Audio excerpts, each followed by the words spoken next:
देवरानी के लिए पूरे ससुराल से लड़ने वाली जेठानी। सुबह का समय है। सुमन रसोई में पसीने से तरबतर काम कर रही है। नागिन बाथरूम के पास खड़ी होकर चिल्ला रही है, भाभी, अरे ओ भाभी, बहरी हो गई हो क्या?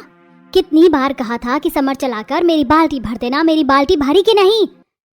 हाँ दीदी, आ रही हो। मैंने बाल्टी भर दी है, बस अभी समर बंद किया है। आप जाकर देखिए तो सही। अच्छा, तो जरा खुद देखना, पानी ठंडा है कि गर्म? जैसे ही सुमन पास आती है, नागिन झटके से सुमन का हाथ पकड़कर पानी की बाल्टी में डाल देती है। माँ जी बचाओ, मेरा हाथ जल गया। दीदी छोड़िए। आया ना मजा? मैंने पहले ही गीजर से खौलता पानी भर लिया था। अब देखो मैं क्या करती हूँ। सुमन की आवाज सुनकर पूरा परिवार कमरे में आता है। नागिन तुरंत सुमन का हाथ छोड़कर खुद जोर जोर से रोने लगती है। भैया देखो, माँ देखो, ये चुड़ैल मुझे जिंदा जलाना चाहती है। देखो कितना गर्म पानी भरा है इसने, और मेरा हाथ अंदर डाल रही थी। तेरी इतनी हिम्मत, कल मुंही करम जली कुल्टा, मेरी फूल जैसी बेटी को जलाएगी? ले! क्रांति देवी दे दनादन सुमन को चांटे मारने लगती हैं। वो अपने लाल हाथ को पकड़कर रो रही है। माँ जी, मेरा यकीन कीजिए, मैंने ठंडा पानी भरा था, पता नहीं गर्म कैसे हो गया। देख रहा है भोला, ये कुलक्षणी ना ये घर को वारिस दे पाई, ना दहेज में बाइक ला पाई, और अब मेरी बेटी की जान के पीछे पड़ी है। अरे पता नहीं माँ, कौन सी आफत मेरे पल्ले बांध दी है। न्याय की गवार और बेवकूफ औरत है, ना कहीं ले जाने लायक, ना कहीं कोई काम कराने लायक। जी मेरी एक बात तो सुनिए। भोला भंडारी सुमन को जोर से धक्का देता है और घर से बाहर चला जाता है। सुमन फर्श पर गिर जाती है। अब क्या यहीं फर्श पर चिपकी रहेगी? मेरा मुंह क्या ताक रही है? दफा हो यहाँ से और रसोई में जाकर मेरे लिए गर्मा गर्म नाश्ता बना। मैं नहा कर आ रही हूँ। अगर नाश्ते में जरा भी गड़बड़ हुई ना तो तेरी खैर नहीं है। काम की ना काज की, दुश्मन अनाज की। सुमन रोती हुई रसोई की तरफ भागती है। दरवाजे के बाहर अंकित और शिवांग सिर झुकाए खड़े हुए हैं। देख रहा है शिवांग, घर के हालात क्या हो गए हैं। माँ, भैया और दीदी सबके सब मिलकर एक अकेली जान पर टूट पड़े हैं। भाई भाभी के साथ ये लोग नीचता की सारी हदें पार कर चुके हैं। दीदी ने जानबूझकर हाथ जलाया और इल्जाम भी भाभी पर लगा दिया। काश हम भाभी के लिए कुछ कर सकते। हमें कुछ तो सोचना होगा भाई। अगर आज हमने आवाज नहीं उठाई तो भाभी और उनकी बच्चियों का जीना हराम हो जाएगा। अंकित और शिवांग दोनों अपनी भाभी की हालत देखकर बेबस थे। वहीं सुमन नाश्ता लेकर कांपते हाथों से ट्रे लेकर हॉल में आती है।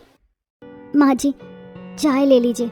रहने दे, चाय पिलाकर एहसान कर रही है क्या? इतनी गर्मी पड़ रही है, हलक सूख रहा है हमारा, और तू चाय लेकर आई है। तेरे बाप के घर से एक फ्रिज तो आया नहीं कि हम ठंडा पानी पी सके। माँ जी, फ्रिज तो खराब पड़ा है, मैके से तो। क्रांति देवी चाय का घूंट भरती हैं और तुरंत कप सुमन की साड़ी पर फेंक देती हैं। आथू, इतनी खौलती हुई चाय मारना चाहती है क्या मुझे? कोड़ में खाज वाली हरकत कर दी तूने।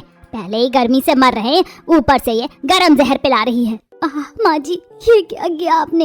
हाथ जल गया तो रो रही है। यहाँ हमारे कलेजे जल रहे हैं, उसका क्या? फ्रिज में बर्फ जम नहीं रही, पानी मटके का भी गर्म है। अरे माँ, आप क्यों इतना गुस्सा कर रही हैं? भाभी का क्या कसूर? अगर फ्रिज खराब है, हमारे घर में किस चीज की कमी है? चलिए मैं और भैया जाकर आज ही नया फ्रिज ले आते हैं। और इसकी औलाद, तू लेकर आएगा फ्रिज? बाप के पैसों पर ऐश कर रहा है और बातें बड़ी बड़ी। पहले खुद 4 पैसे कमाना सीख, फिर अपनी इस लाडली भाभी के नखरे उठाना। जब तक ये अपने मायके से फ्रिज नहीं लाएगी तब तक इस घर में नया फ्रिज नहीं आएगा। भैया, क्यों माँ को कुछ समझा रहे हो? आपको पता तो है माँ हमेशा शेरनी बनकर खाने को दौड़ती हैं। क्या बोला तू? मैं शेरनी हूँ? अपनी माँ को ऐसे बोलेगा इस कलमुही के चक्कर में? चलिए भैया यहाँ से। शिवांग अंकित को लेकर वहाँ से चला जाता है। खड़ी खड़ी क्या अपना थोबड़ा देख रही है? जा जाकर बाकी घर का काम पूरा कर। पूरा घर कबाड़ बना दिया है, काम की ना काज की, दुश्मन अनाज की। माँ आप जाओ, मैं पोछा लगा देती हूँ। चल रिद्धि, बाल्टी लेकर आ। सिद्धि झुककर फर्श साफ करने लगती है। तभी क्रांति देवी आती हैं और सिद्धि की कमर पर जोर से लात मार देती हैं। ऐसे पोछेगी? अभी यहाँ मक्खियाँ भिन भिनाने लगेंगी। जा विनाइल डाल। जी दादी, मैं लेकर आती हूँ विनाइल, आप दीदी को मत मारो।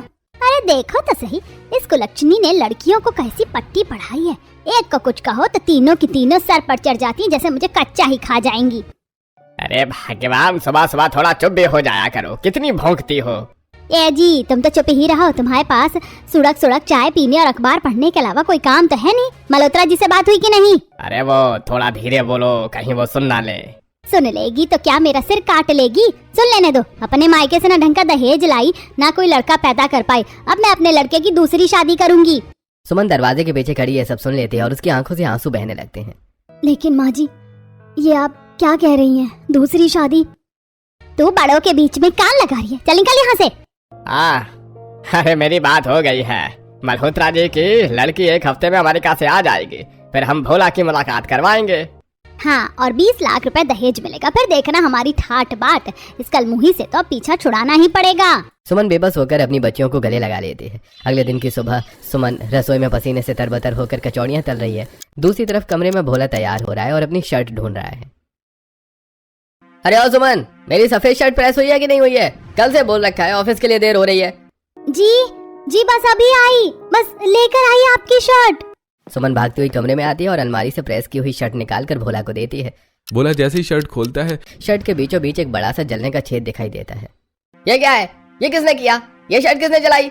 सुमन, ये तूने प्रेस की थी ना? जी मैंने तो बहुत ध्यान से प्रेस की थी, ये छेद यहाँ कैसे आया? तो कल तो ये ठीक थी। और किसने जलाई होगी भैया? भाभी के अलावा आपके कपड़ों को हाथ ही कौन लगाता है? हाँ भाभी, भैया कितनी महंगी शर्ट जला दी।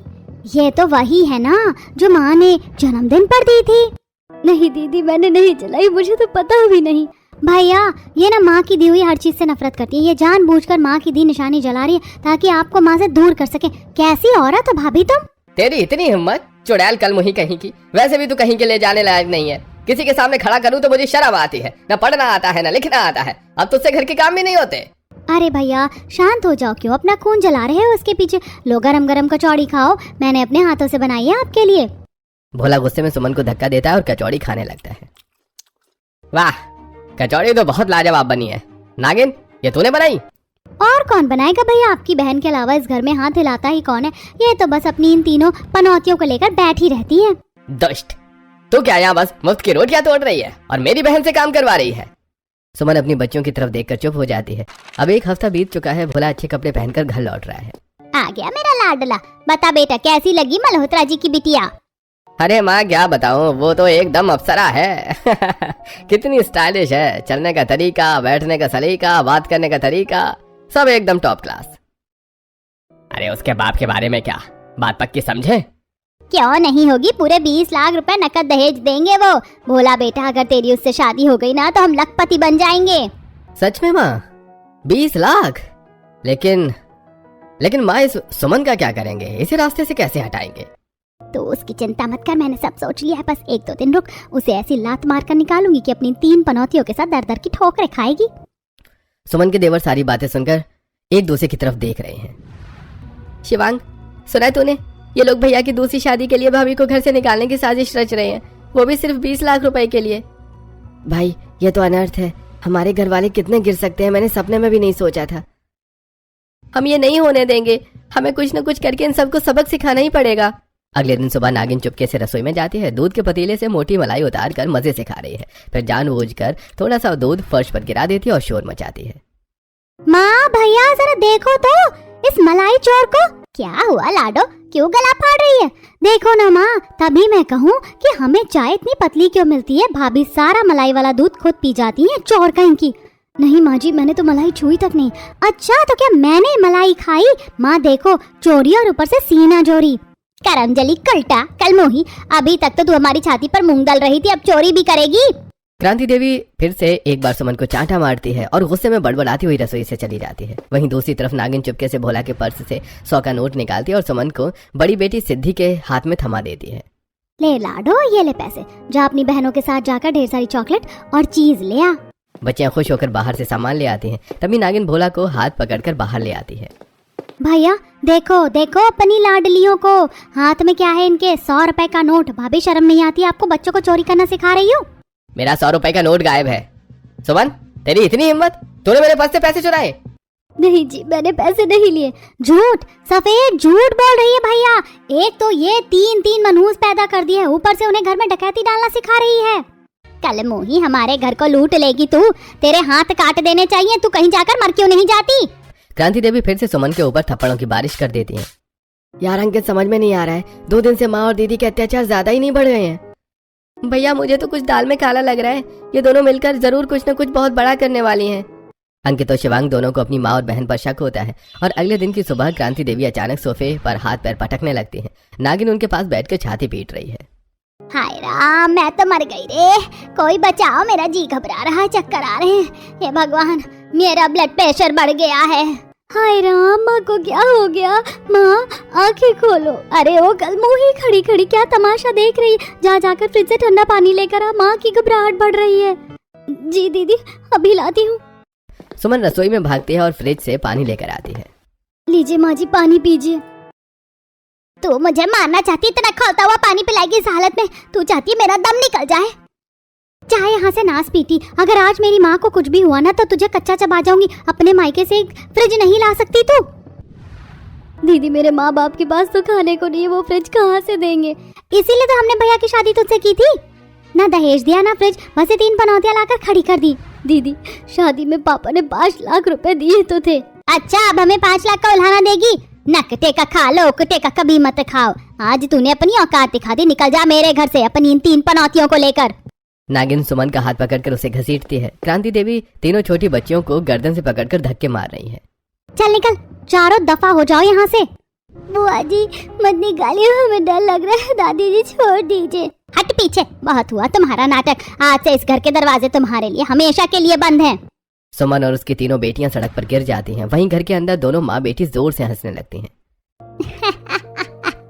देखा नागिन, कैसा एक्टिंग किया मैंने। मान गए माँ, क्या नाटक किया आपने। अब आएगा मजा। अब लाएंगे भैया के लिए 20 लाख वाली नई दुल्हन। माँ देखो, दादी तो बिल्कुल ठीक है। देख लिया बेटा, देख लिया। इस घर में अब हमारी जगह नहीं, सिर्फ लालच की जगह। चलो यहाँ से। सुमन को निकालने के बाद शाम के समय नागिन और क्रांति देवी सोफे पर बैठकर बातें कर रही हैं। माँ, ये अंकित और शिवांग कहाँ मर गए जाकर? कहीं अपनी उस प्यारी भाभी के पीछे पीछे तो नहीं चले गए? अगर उसके पीछे गए होंगे तो इस घर की दहलीज दोबारा पार नहीं करने दूंगी। तभी अंकित और शिवांग घर में दाखिल होते हैं। उनके पीछे 2 लड़कियां हैं जिनका चेहरा घूंघट में है। माँ, हम आ गए। क्या बातें चल रही थी हमारे बारे में? आ गए? कहाँ मर गए थे तुम दोनों? अरे नहीं दीदी, हम तो आपके और माँ के लिए एक बहुत बड़ा सरप्राइज लेने गए थे। गिफ्ट? ला ला दिखा, क्या गिफ्ट लाए हो? और मेरे लिए क्या लाए हो? श्रद्धा, कीर्ति, जरा अंदर आओ तो। देखो, माँ और दीदी तुम्हारा इंतजार कर रही हैं। श्रद्धा और कीर्ति घूंघट उठाए अंदर आती हैं। दोनों ने भारी साड़ियां पहनी हैं, गले में वरमाला है, हाथों में चूड़ियां, मांग में सिंदूर और गले में मंगलसूत्र है। ये क्या गोल खिला कर आए हो तुम दोनों? ये लड़कियां कौन है और ये गले में माला? तुम दोनों ने शादी कर ली? अरे क्या हो गया भाग्यवान, क्यों चिल्ला रही हो? ओ तेरी, ये क्या देख रहा हूँ मैं? देखो जी, अपने इन सपूतों को देखो। हमारा सीधा सीधा 40 लाख का नुकसान करवा दिया इन्होंने। माँ, हमने क्या किया? अरे कमबख्त, तो तुम्हारी शादी कहीं और करते तो कम से कम 20-20 लाख का दहेज तो ले लेते।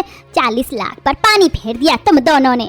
सच में माँ, भैया भोला ही सबसे अच्छे हैं। कम से कम वो दोबारा शादी करके 20 लाख तो ला रहे हैं। क्या भैया दोबारा शादी कर रहे हैं? पर उनकी तो शादी हो चुकी है ना। हो गई थी, पर अब वो आजाद है। हमने उस कलमुही को घर से धक्के मार कर निकाल दिया है। क्रांति देवी और लालची राम पैसों के नुकसान की बात कर रहे हैं। श्रद्धा और कीर्ति एक दूसरे को देखकर मुस्कुराती हैं। मम्मी जी, हम नई बहू हैं, स्वागत नहीं करोगे हमारा? अरे जा, वैसे ही इन दोनों कुलक्षणों ने बेड़ा गर्क कर दिया। अब क्या मेरी जान लोगी? अरे मम्मी जी, जान क्यों लेंगे? बस गृह प्रवेश करवाएंगे। करती है या नहीं, या दिखाएं हम अपना बहुपना? ए लड़की, अपनी जुबान संभाल। अभी एक हाथ पड़ा ना तो सारी हेकड़ी निकल जाएगी। जैसे ही लालची राम हाथ उठाने के लिए आगे बढ़ता है, श्रद्धा झटके से पीछे कर देती है। ससुर जी, हाथ उठाने की गलती दोबारा मत करना। हम कोई अबला नारी नहीं है। जूडो कराटे में ब्लैक बेल्ट है हम दोनों। अगर दोबारा हाथ उठा तो आपकी वो हालत करेंगे कि 7 पुश्ते याद रखेंगी। अरे तुम अपने ससुर पर हाथ उठाओगी, बदतमीज लड़कियां। मम्मी जी, अगर आप ये सोच रही हैं कि हम आपसे पिटेंगे तो ये गलतफहमी दिमाग से निकाल दीजिए। भाग्यवान, ये कहाँ से उठा लाई ये दोनों? चलो यहाँ से, ये लड़कियां तो पागल है। देख लूंगी, तुम दोनों को इस घर में रहना है तो मेरी उंगलियों पर नाचना होगा। सास और ससुर गुस्से में बड़बड़ाते हुए अपने कमरे की तरफ भागते हैं। चारों एक दूसरे को देखकर हाथ मिलाते हैं। मान गए तुम दोनों को, पहले ही बॉल पर छक्का मार दिया। माँ और बाबूजी की तो बोलती ही बंद हो गई। अंकित, ये तो बस शुरुआत है, इन्हें तो अभी बहुत कुछ झेलना बाकी है। सही कहा, अब असली बदला शुरू होगा। अगले दिन की सुबह नागिन तौलिया लेकर अपने अकड़ में बाथरूम की तरफ आ रही है। अरे दीदी, आप नहाने जा रही हैं? रुकिए, हमने आपके लिए पहले से ही बाल्टी भरकर रख दी है। बड़ी जल्दी समझ आ गई तुम्हें मेरी पसंद। ठंडा पानी भरा है ना, मुझे गर्मी में गर्म पानी बिल्कुल पसंद नहीं। अरे दीदी, आप खुद चेक कर लीजिए ना, देखो तो जरा। श्रद्धा और कीर्ति मिलकर नागिन का हाथ जबरदस्ती खोलते हुए पानी में डाल देती हैं। मर गई, जला दिया। छोड़ो मेरा हाथ, ये खौलता हुआ पानी है। माँ भैया बचाओ। क्या हुआ दीदी, जल रहा है? दर्द हो रहा है? नागिन अपना लाल पड़ा हुआ हाथ पकड़कर रोते हुए हॉल में भागती है जहाँ क्रांति देवी और लालची राम बैठे हैं। माँ देखो, इन दोनों डायनों ने मेरा हाथ जला दिया। देखो माँ, कितना गर्म पानी था। क्या तुम्हारी इतनी हिम्मत, मेरी लाडली बेटी का हाथ जलाया? अभी बताती हूँ तुम दोनों को। क्रांति देवी मारने के लिए हाथ उठाती हैं। मम्मी जी हाथ नीचे। कल बताया था ना, जूडो कराटे एक्सपर्ट। अगली बार ये हाथ उठा तो हम ये भूल जाएंगे कि आप सास हैं।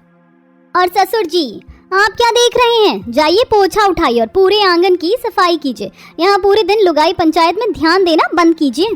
क्या मैं पोछा लगाऊंगा? मैं देख रहा है शिवांग, अंकित, तेरी लुगाइयां मुझसे पोछा लगवाएंगी। हम क्या करें बाबूजी, जिस तरह माँ के सामने आपकी बोली नहीं निकलती, इस तरह हम भी अपनी पत्नियों के सामने नहीं बोल सकते। अरे ओ पंचायत के पुजारी जी, अब आप जाते हैं या हम आपको लेकर चलें? लालची राम डर के मारे पोछा उठा लेते हैं और पोछा लगाने लगते हैं। दोपहर का समय है। क्रांति देवी सोफे पर बैठकर अपनी किस्मत को रो रही हैं। श्रद्धा और कीर्ति मजे से चाय पी रही हैं। अरे ससुर जी, ये क्या कोना कोना छोड़ रहे हैं? ठीक से झाड़ू लगाइए। आप यहाँ बैठकर दिन भर पंचायत करते हैं ना, अब थोड़ा हाथ पैर भी चलाइए। अरे बहुत थक गया हूँ, अरे थोड़ा आराम तो कर लेने दो। आराम हराम है ससुर जी। ये लीजिए राशन की लंबी लिस्ट और ये झोला, पैदल जाइए और सारा सामान लेकर आइए। तुम लोग मेरे पति को नौकर बना रही हो। मम्मी जी, बुढ़ापे में अगर हाथ पैर ना चले तो जाम हो जाते हैं, है ना? और हाँ, श्रद्धा बात करते करते अचानक अपनी चाय क्रांति देवी की गोदी में गिरा देती है। हाय राम, जला दिया मेरी साड़ी। अरे मम्मी जी, खड़ी खड़ी क्या देख रही हैं? जाइए जाकर कपड़े धोइए, सफाई पूरी बाकी पड़ी है। क्या क्या कहा तूने? धोने जाओ कपड़े? ठिकाने पर तो है दिमाग। आप नहीं तो कौन मम्मी जी? है कौन इधर? कीर्ति की बात सुनकर नागिन चुपचाप वहाँ से सरकने की कोशिश करती है। तभी अरे नागिन दीदी, रसोई में बहुत सारे बर्तन पड़े हैं साफ करने के लिए और खाना भी बनाना है। 1 घंटे के अंदर सारा काम हो जाना चाहिए। अच्छा, तुम्हारी इतनी हिम्मत, तुम मुझसे काम करवाओगी? अच्छा, आप हमसे हिम्मत की बात कर रही हैं? कहें तो दिखाएं हम अपनी हिम्मत। श्रद्धा और दीदी अपना हाथ नागिन को दिखाने लगती हैं। अरे मैं तो मजाक कर रही थी, अभी जाती हूँ बस मैं। नागिन तुरंत रसोई में काम करने पहुंच जाती है। रात का समय है। माँ बहुत भूख लगी है, वो शीना के साथ शॉपिंग कर करके मेरी टांगे टूट गई हैं, खाना लगा दो जल्दी। भैया, आपका खाना तो नहीं बना? क्या खाना क्यों नहीं बना? क्या करती रहती हो तुम दोनों दिन भर? भैया, आप तो रोजाना अपनी नई मंगेतर से मिलने जाते हैं ना, क्या वो आपको खाना नहीं खिलाती? इतने अमीर बाप की बेटी है, कम से कम एक वक्त का खाना तो खिला ही सकती है। वो किचन में काम नहीं करती, तुम दोनों का काम है खाना बनाना। चलो परोसो। श्रद्धा एक गरम समोसा उठाकर जबरदस्ती भोला के मुंह में ठूंस देती है। ये लीजिए समोसा खाइए और जुबान कम चलाइए। आपसे आपको खाना चाहिए तो बाहर से खा कर आइए। अरे मर गया। अरे तुम मुझे भूखा रखोगी? अरे क्यों, हम कौन होते हैं आपको खाना खिलाने और ना खिलाने वाले? आपकी लंदन वाली है ना, वही काफी है। श्रद्धा और प्रीति हर रोज भोला भंडारी को खाना खाने ही नहीं देती और 3 दिन बाद। दीदी, जेठ जी तो 3 दिन से भूखे हैं। अभी तो बस शुरुआत है कीर्ति, आगे आगे देखो होता है क्या। कुछ दिन ऐसे ही गुजरते हैं। श्रद्धा और कीर्ति ने पूरे परिवार का जीना हराम किया हुआ था। एक दिन भोला बेहाल गंदे कपड़ों में फूट फूट कर रोते हुए अंकित और शिवांग को अपनी कहानी सुना रहा है। अरे छोटे, मैं तो बर्बाद हो गया। जिसे मैं हीरा समझ रहा था वो तो पत्थर निकली। अरे वो मुझे अपने कुत्ते टाइसन से भी गया गुजरा समझती है। आज सुबह शीना एक हाथ में कुत्ते की चेन भोला को थमाती है और खुद अपने बॉयफ्रेंड रॉकी की कार में बैठकर चली जाती है। भोला डार्लिंग, रॉकी को पॉटी करा देना और नहला भी देना। शीना, अरे मैं तुम्हारा मंगेतर हूँ। अरे कोई नौकर नहीं है जो तुम मेरे साथ ऐसा कर रही हो। ओह डार्लिंग, शादी के बाद तो ये सब तुम्हें ही करना है। वैसे मेरे गंदे कपड़े पड़े हुए हैं, उन्हें लॉन्ड्री पर दे देना और मेक श्योर मुझे डिस्टर्ब मत करना। आज रात में रॉकी के साथ हो। डायसन का ख्याल रखना। क्या? अंकित, शिवांग, मुझे समझ नहीं आ रहा मैं क्या करूं। माँ बाबूजी चाहते हैं मैं उससे शादी करूं, लेकिन वो मेरी हालत नौकरों से भी ज्यादा बदतर कर देगी।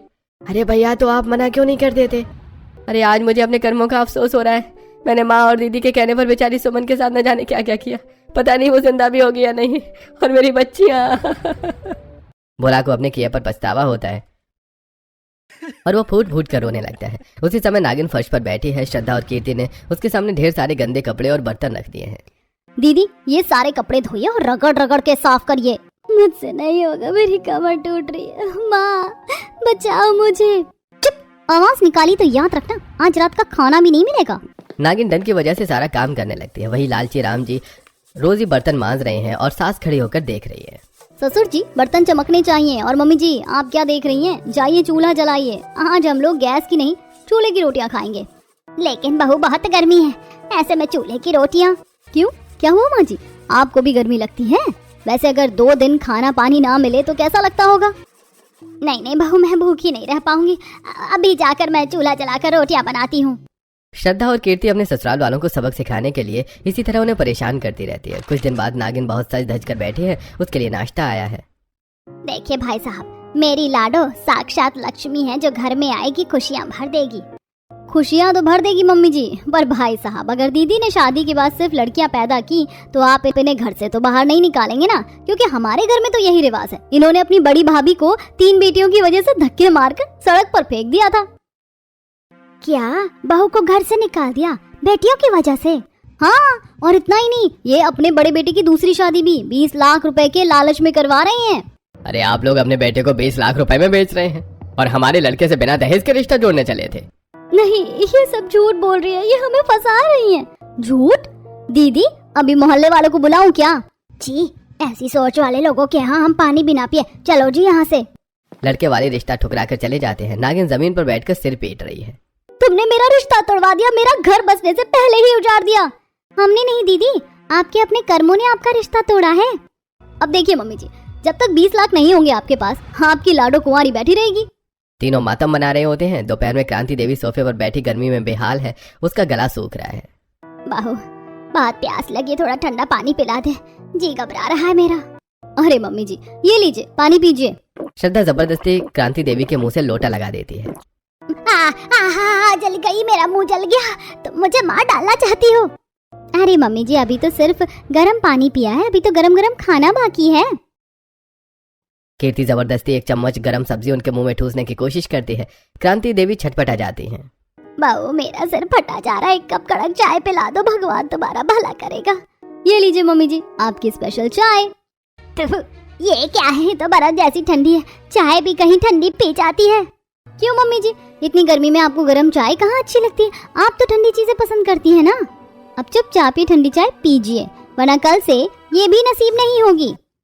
मुझे माफ कर दो, मैं समझ गई ये सब मेरे पापों का फल है। तभी भोला घर के अंदर लड़खड़ाते हुए आता है। उसके गाल पर थप्पड़ का लाल निशान है, वो बुरी तरह से रो रहा है। अरे माँ, मैं तो कहीं मुंह दिखाने लायक नहीं रहा। अरे वो शीरा तो कलंकिनी निकली, उसने मुझे सबके सामने थप्पड़ मारा और अपने बॉयफ्रेंड के साथ चली गई। क्या? अरे बेटा क्या हुआ, तू उदास क्यों है? जल्दी से शादी की तारीख पक्की कर, हमें तो उन 20 लाख रुपयों से मतलब है। एक बार पैसे आ जाए फिर हम चैन से रहेंगे। अरे कौन से 20 लाख माँ, आपको अपने बेटे से ज्यादा पैसों की पड़ी है। छी, अरे नहीं करनी मुझे वो शादी। क्या मैं आपको कोई सामान दिखता हूँ जिसकी आप बोली लगाते हैं? अरे पर वो तो रईस खानदान की है। अरे खाक रईस है वो। अरे वो मुझे इंसान नहीं कुत्ता समझती है, मेरे सामने ही उसके साथ गुलछर्रे उड़ाती है। भोला गुस्से में दंदनाता हुआ अपने कमरे में चला जाता है और अपना बैग पैक करने लगता है। तभी कमरे के बाहर से सास, ससुर और नंद आपस में धीरे धीरे बातें कर रहे हैं। अरे माँ, हमने बेकार में सुमन को निकाला, कम से कम वो काम तो करती थी। पता नहीं वो और उसकी 3 पनौतियां जिंदा भी होंगी या नहीं। मम्मी जी हमने आपकी सारी सच्चाई इस फोन में रिकॉर्ड कर ली है, कैसे आपने भाभी को दहेज के लिए प्रताड़ित किया और घर से निकाला। और रिकॉर्डिंग सिर्फ हमने ही नहीं सुनी बल्कि पुलिस भी आ रही है। तभी बाहर सायरन बजता है और 2 पुलिस वाले अंदर आते हैं। क्रांति देवी, नागिन और लालची राम कौन है? दहेज उत्पीड़न के जुर्म में आप सबको थाने चलना होगा। नहीं पुलिस नहीं, बहू हमें बचा लो, हमसे बहुत बड़ी गलती हो गई, हम सुमन को वापस ले आएंगे, बस पुलिस को वापस भेज दो। जब पुलिस क्रांति देवी को पकड़ने लाती है तो वो एकदम पागलों की तरह घर के अंदर भागती है और एक हाथ में शीशी लेकर बरामदे में खड़ी हो जाती है। बस अब बहुत हो गया, मैं जेल नहीं जाऊंगी, आज मैं अपनी जान दे दूंगी। क्रांति देवी शीशी मुंह से लगाने की कोशिश करती है। अरे साहब, ये सब इन दोनों की गलती है, मुझे तो इन्होंने ही उकसाया था, मेरा इस सबसे कोई हाथ नहीं है। मुझे भी इस घर में नहीं रहना, माँ ने मेरी बुद्धि भ्रष्ट की थी, माँ के लालच ने मुझे अंधा कर दिया, मुझे माफ कर दो। क्रांति देवी और लालची राम घुटनों के बल बैठकर नई बहुओं के पैरों में गिर जाते हैं। हमारे पैर में गिरकर क्या होगा मम्मी जी? अगर असलियत में पछतावा है तो उनके पैरों में गिरिए जिनका घर आपने उजाड़ा है। भाभी आप अंदर आ जाइए। सुमन अपनी 3 बेटियों के साथ अंदर आती है। भोला उन्हें देखते ही उनके पैरों में गिर जाता है। सुमन सुमन मुझे माफ कर दो, मैं उस 20 लाख की चकाचौंध में अंधा हो गया था। माँ बाबूजी, आपने मुझे जिस लड़की के हाथों बेचना चाहा था वो मुझे इंसान तक नहीं समझते थे। जब से तुम गई थी मुझे एक वक्त का खाना तक नसीब नहीं हुआ। अब मैं इस घर में नहीं रहूंगा। सुमन सुमन चलो, अब हम अपना अलग घर बसाएंगे। माँ अब बहुत देर हो चुकी है, हम दोनों भी ये घर छोड़कर जा रहे हैं। हमें ऐसी माँ के साथ नहीं रहना जिसकी वजह से हमारे घर की लक्ष्मी को दर दर की ठोकरें खानी पड़ी। बेटा रुक जाओ, मैं सुधर जाऊंगी, मैं अब कभी लालच नहीं करूंगी। और हाँ मम्मी जी, ये कोई पुलिस नहीं थी, ये सब नाटक था आपकी अकल ठिकाने लगाने के लिए। पर अब आपके बच्चे आपसे अलग रहेंगे ताकि आपको अपनी गलती का एहसास हर रोज हो। उसी समय घर के बाहर एक गाड़ी रुकती है और श्रद्धा और कीर्ति के पिता अंदर आते हैं। अब बहुत हुआ बेटियों, तुम्हारा काम खत्म हुआ, अब ड्रामा बंद करो और अपने घर चलो। कौन है आप और ये लड़कियां आपके साथ क्यों जा रही हैं? मम्मी जी, ये हमारे असली पिता है और हम आपकी बहुएं नहीं, आपके बेटों की कॉलेज मेट्स हैं। जब अंकित और शिवांग ने हमें बताया कि आप लोग बड़ी भाभी को दहेज और बेटियों के लिए प्रताड़ित कर रहे हैं, तो हमने उनकी मदद करने का फैसला किया।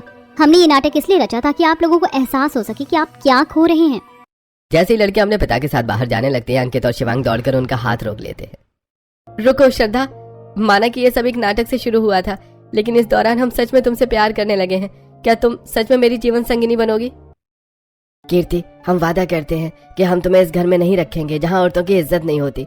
हम अलग रहेंगे जहाँ सिर्फ प्यार और सम्मान हो। मुझे अंकित और शिवांग पर पूरा भरोसा है। अगर मेरी बेटियां राजी हैं तो मुझे कोई ऐतराज नहीं है। तीनों भाई भोला, अंकित और शिवांग अपने अपने बैग लेकर बाहर निकलते हैं। क्रांति देवी, लालची राम और नंद अकेले खड़े रह जाते हैं। माँ जी, आज मेरा मन भर आया है। मुझे दुख नहीं है कि मैं घर छोड़ रही हूँ, मुझे खुशी है कि मुझे ऐसी देवरानियाँ मिली। सुमन श्रद्धा और कीर्ति के गले लग जाती है। माँ जी, मुझे ऐसी देवरानियाँ कहाँ मिलेंगी जहाँ देवरानियाँ अपनी जेठानी का बदला लेने के लिए पूरे ससुराल से भड़ गई। भगवान ऐसी देवरानियाँ हर किसी को दे। और क्या आप लोगों के पास भी हैं ऐसी देवरानियाँ? अगर हाँ तो कमेंट में बताइए। और अगर आप जानना चाहते हैं कि हमारी कहानी में आगे क्या हुआ तो कमेंट में पार्ट 2 जरूर लिखें। तीनों जोड़े अपनी बेटियों को लेकर घर से बाहर निकलते हैं। क्रांति देवी अकेलेपन में फूट फूट कर रोती है।